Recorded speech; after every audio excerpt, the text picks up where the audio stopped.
கிருஷ்ணகிரி மாவட்டம் பர்கூரில் நடைபெற்ற ஊர்வலத்தில் அதிமுக மாநிலங்களவை உறுப்பினர் பதவிக்கான அதிகாரப்பூர்வ வேட்பாளர் தம்பிதுரை தொகுதி மக்களுக்கு நன்றியை தெரிவித்தார்.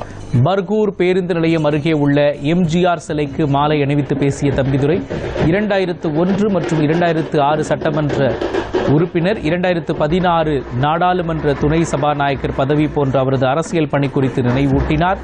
2026 மக்கள் பணியாற்ற மாநிலங்களவை உறுப்பினர் பதவியை கொடுத்தவர் எடப்பாடி பழனிசாமி.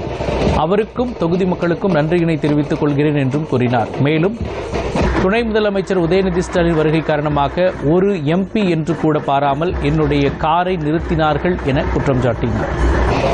சாதாரண பிறந்த எனக்கு ஒரு நம்முடைய கழகத்தின் அனைத்து இந்திய அண்ணா திராவிட முன்னேற்ற கழகத்தில் ஒரு தொண்டராக பணியாற்றிய எனக்கு 1984 ஆண்டு நாடாளுமன்ற உறுப்பினராக தருமபுரியில போட்டி வைத்தவர் புரட்சியாளர் எம்ஜிஆர் அவர்கள்.